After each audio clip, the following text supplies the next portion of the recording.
come again here. How did you meet this place? How did you, or when did you came? I knew the first study about this well. I've read in an article by Proverbio and the astronomer Proverbio. And well, I've seen this, and they said that in the moon cycle of 18.5 years, the moonlight comes to touch the bottom, the water level, the water mirror. So I thought it's something extremely interesting, because I had been studying with the cathedral in Silesia also the lunar problem.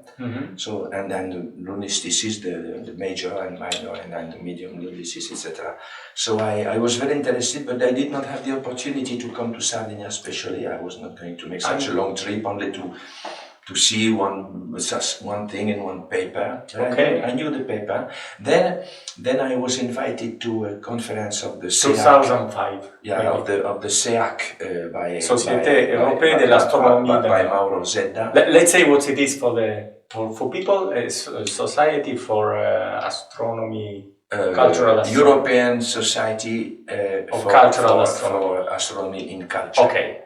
In 2005, in Italy, has been a... Yes, I think so. You have greater memory than I. So we came to that conference in Italy, and Mauro wanted to show us... Mauro Zedda, was the organizer. No. And he wanted to show us different interesting things of his beloved Sardinia, and among other things, we came to this place. And which has been your first impression here? And when I came here, I was like, for me, it was something like paralyzing.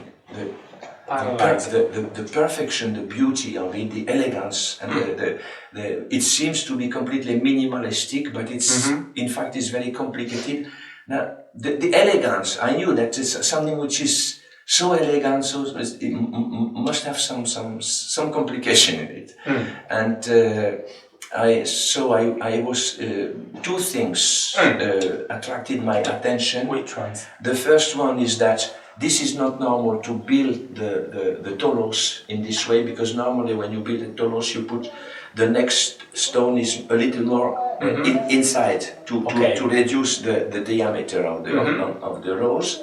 And here, on the contrary, each row is starting a little outside the center. Okay. So I immediately, because in the plan by Proverbio, the plan was very primitive, very not precise, and it was not marked these details. I did not even mention it. Okay. So when I've seen that this, I thought immediately, but this can be a graduation. If the moon comes like this to the wall, it will knock one or the other of the stones in different times. And it can be not only a symbolic or ritual moon place, but maybe it is an instrument, something precise, more interesting.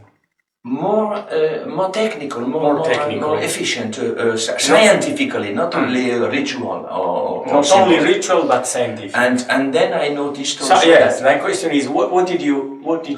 Then I also saw that all the rows of stones, they are of equal size. Okay. But one of them in the middle is 1.5 times. 1.5. It's very evident. All of them are about 30 centimeters, 30 centimeters, and one of them in the middle is 45. 45. So could be casual. I also thought immediately that probably this is an optic device. Okay. To start counting. It is because when you are in the camera obscura, you are in the dark room, and you see lines regularly spaced. It doesn't tell you much, but you must have one place which is different, so you have a point of reference to count how many steps more are lighted. And so these two aspects, that the graduation and the bigger stone as an optic device to have a point of reference in the camera obscura, made me to be interested, and I wanted to return and look at the phenomena. Okay. What about the position of this circle of stones of 45 centimeters? What about which is the astronomical moment that this circle? When you look at the moonlight coming down the well, in the time of the highest monthly cycle, once a month, the moon is like the sun. In one period it will rise very to the south, and then during 14 days, more or less, because there are different cycles. Every day it will rise more to the north, and also more to the north, and then the next 15 days, more or less, it will again go down. It means in 1 month it has the same movement at horizon or in the altitude at the meridian as the sun during the whole year. Okay. It's the same movement like the sun, but for every month. These limits of the moon, the southernmost and the northernmost limits, they are not stable. If the plan of the moon orbit was the same as the plan of the sun orbit, it means the ecliptic, which is the Earth orbit. Not inclinated. From our point of view, it is the sun orbit, okay? If the two plans were identical, the moon would have exactly the same movement and the same limits as the sun, only it would be once a month instead of once a year. An eclipse 1 month. And there would be every month a moon eclipse and a sun eclipse. Okay. It's not simple, but... If the two plans were confounded, every time the moon comes between the Earth and the sun, it will eclipse the sun. Every time it comes into the shadow of the Earth, it is a moon eclipse. Let's come back to this. To tell you, I cannot tell you in the other way. Even I am astonished that I can tell you in such a short way. Okay. So these limits are the solar limits. Nothing is fixed in astronomy, but this change in thousands of years is so small for the sun that we will not count it now. The moon orbit is inclined 5 degrees, more or less, on the ecliptic, so that if the crossing points of these two circles is moving for 18.5 years around like this. In Italian they are called nodi, and the nodes of moon orbit, which are represented in ancient astronomy as the head and the tail of the dragon. For this cycle of eclipses is called the draconitic cycle of the dragon, cycle of the dragon. Because they say in old mythology that the dragon is trying to catch the gigantic, monstrous dragon of the sky is trying to catch moon and sun during eclipses, something like that. Mythology. Okay, let's return to the technical point. So, because of this inclination, these 5 degrees can be added to the inclination of the ecliptic on the equator. Then instead of reaching an altitude or declination of 23 degrees, it will reach a declination of 28 degrees. Okay. But when the 5 degrees are from the other side, are under the ecliptic, then it will not reach 23 but only 18. Okay. So the moon, 1 month, during the highest moment of the month, each month during 18 years, it means during 9 years, it will come from a maximum possible declination of 18, then 19, 20, etc. Then there will be one moment when it is the same as the solstice. Okay. Then it will go further. 24, 25, 26, 27, 28. When it reaches 28 degrees altitude, then it is so high that it it goes completely down into the well. So we can say this is a perfect lunar geometry. Yes, it is a precision of maximum 2 or 3 arc minute of hesitation. Could be a chance. No, absolutely, it is completely impossible. Okay. It is so complicated and so well made, it's absolutely, for me, totally excluded that it might be by chance. I'm an engineer and I agree with you, but Arnold, I've heard... When I answer also to your question, so you asked me to do the big stone.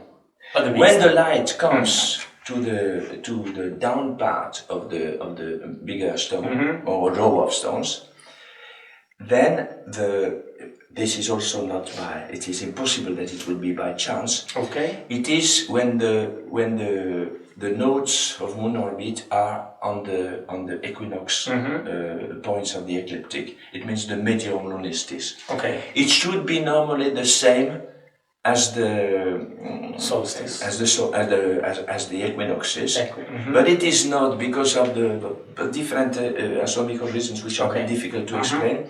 In fact, it comes to the medium lunistis. It means this is another problem, because when you have higher upper maximum lunistis or minimum lunistis, there is a perturbation of the moon orbit which goes like this. And which makes a difference of 18 arc minutes. It can be more or less 18 arc minutes from the medium value. Why? So it's like this here. But then when it comes to the middle, to the medium lunistis, then all these perturbations are annihilated. Okay. And this annihilation of perturbation is not when the node is on 90 degrees it is when it is on 102 degrees. Okay. For some technical, mathematical, geometrical reasons. Okay. So, and this, when the moonlight comes to the down part of the big stone, it means when you can notice that this is the bigger stone, so it is the point of reference. From here, number 0, 1, 2, 3, etc. Okay. This position, it is when the node is on 102 degrees. Okay. Not on 90. So it means they had a very, very good knowledge of the moon system. It's absolutely perfect. Incredible. And what happens in this position? This is a position for eclipse. No. The eclipse can come any time during the 18 years. Okay. What does the reason? I would need a blackboard to show you better, because like this, it's again they will say I am making a show of a monkey. What could be the reason to catch this medium lunistis? The medium one? Yeah. It's because in the maximum or the minimum maximum, on the curve of declination, here you have perturbation like this. You are never sure if it is with maximum perturbation or minimum perturbation, etc. There is quite a lot of uncertainty for the localization of disappear in the. But when it comes to the medium lunistis, to this point, you catch it exactly. It's very precise. Which was the purpose for catching that moment? No, it's important to catch all of them, but it's good to have one of them as a very precise point of reference to know when you are in major lunistis or in minor lunistis, to know if you are over or under the norm. Okay. So this serves to follow the progression of the node on the ecliptic for half of the cycle. Okay. From the major lunistis to the minor lunistis. So you have all the graduation like this. Now, or from the minor to the major, as you prefer. You see, when you are able to know exactly where is the node on the ecliptic, in which position on the ecliptic, then you know that every full moon that will enter, the full moon, less than 15 days from this point with, of the node of the head or tail of the dragon will be eclipsed. It will be eclipsed. Okay. You are not sure that it will be visible from here. Maybe it will be visible from but China. We are sure. But you are sure there will somewhere be in the earth. And every new moon, which is coming within 15 degrees one side or the other of this point, will make a solar eclipse. Okay. Even less probable that you can know for sure that it will be visible from here, because the solar eclipse is quite difficult to identify. The moon eclipse not so much. If you can calculate 1 month or 2 months in advance, you can know when will be exactly the time of full moon. You can already know if it will be over or under the sky at the time of full. And if it is over the sky when it is full, it will be certainly eclipsed and visible. Okay, just one more. I recommend to read Arnold Lebeuf book, Pozzo di Santa Cristina, un osservatorio lunare, with some diagrams. Is easier to understand what Professor Lebeuf says. But 2 questions if for you. If you are looking for complication, you read the book. No, it's very clear. Arnold, 2 questions for you about Sardinian archaeologists. They say they are only stupid things. Yes? Really? Yes, the well is completely rebuilt. So Arnold Lebeuf made his calculations on a structure completely rebuilt. So absolute stupidities. What did you answer? What could you answer to this? I already answered many times, and they are deaf. So why should I repeat? But for people, the public, Gian Mario Figoni, they say they everywhere. I also read some days ago this week. Yes, completely. Nothing is original here. They say you can read a lot of stupidities. Okay. The libraries and the internet is full of stupidities. But they are said by archaeologists, so we have to. And you think the intellectuals are less stupid than the others? No. In Italian we say sfondi una porta aperta. So, for example, they say that this line, this plan of the edges of this is marking the equinox. No, but this is not. Wait. I'll give you an example. Okay. Already you can see that it is a stupid talking, because they always speak about the spring equinox, and why not the autumn equinox, which is exactly the same declination. Okay. So it is ideology, and of course it doesn't work. But it is not true. Absolutely not true. This is not official. I agree. I absolutely agree. Nothing to do. But they repeat and repeat. But not and repeat again. Also official. No. Now I will answer your question with the reconstruction. Official professors of archaeology. With the reconstruction of the well after they have cleaned it, emptied it, and etc. by Professor Atzeni. I cannot say that Professor Atzeni, was very collaborative. On the contrary. But he has done a very good work. He's putting in order. But he has done a very good work. And maybe he doesn't want to give documents and speak, but at least he doesn't tell lies. Why? So, because he's an honest person. He's not collaborative. Of course. He doesn't tell lies. Sure, yeah. So I had a few informations from him, and other people also received concomitant informations.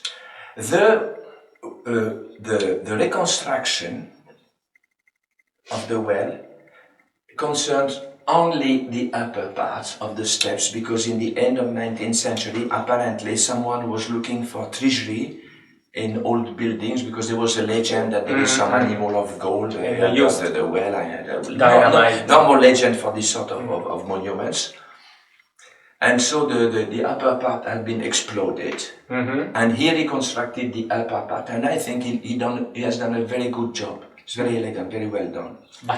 But this part, I don't use this for the astronomy. I'm not using it at all. I use only the false tholos itself, and this is complete. It has not been changed since it was constructed. The only thing which it was not changed, it was missing only. There was one stone of the last ring up. There is a ring which is made of two stones, two round stones like this and like this.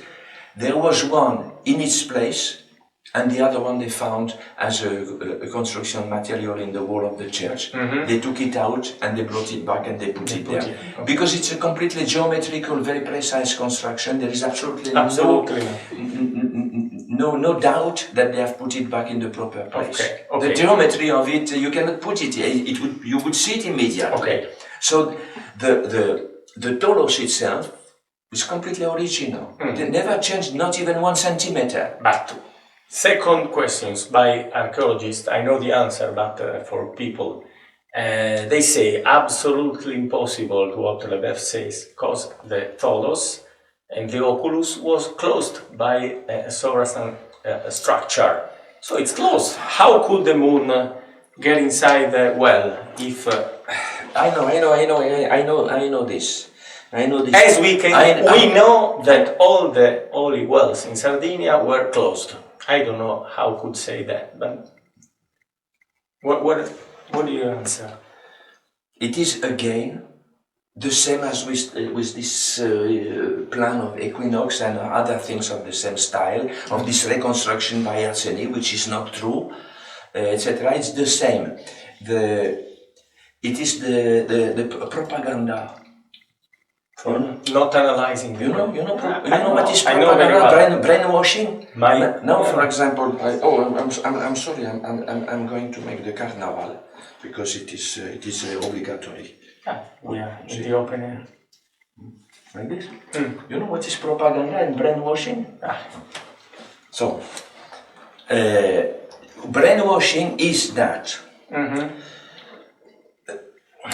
someone said with reason or without reason, because I have not seen it. I want them to show me one well with the sort of chapel or building which covers the entrance. I want to see one only. I have not seen. Maybe there is. Maybe there is some remnants of architecture which show. They say we made an inference. So, maybe there is one which has some remnants which might lead you to think that there was such a thing at the entrance, a sort of entrance hall to the holy place, yes? But this is even not sure, but even if there is one, I don't know, for example, Santa Vittoria, or I don't know which one, that there is the remnant of something which seems to be like an entrance looking, for example, like Sub Tempie Sud, yes? And that behind you have the well. In case even we have one, it doesn't mean that all of them were constructed in this way. And even less, what a proof do they have that this one had such a thing? Yes, and Mauro, who is Mauro Seda, who is he says that there was such a thing at the entrance of this well. I don't believe it. I don't agree with him with this point. What do you don't agree with the fact that there was that the entrance was covered by a building? He said that it's possible that it was covered only to this point and not the rest. That it doesn't disturb for the observation. Who knows? I do not believe this. I could give you other arguments for this. And besides, to build such a thing in megalithic construction or even with this is very heavy and it needs a very strong foundation. Yes. Arseny was absolutely clear because I asked him. He said, we have dug around for archaeological research, not much, but enough. And he said, there is absolutely no foundation for such a building. There is nothing. You don't build such a thing just on ground, on the grass. You must make the huge stones and so that it will be stabilized. And Arseny told me clearly, nothing, absolutely nothing. They say that are Damocles swords about over your theory, but I agree with you. I am not afraid of imaginary Damocles sword. Of course. Okay, thank you, Arnold.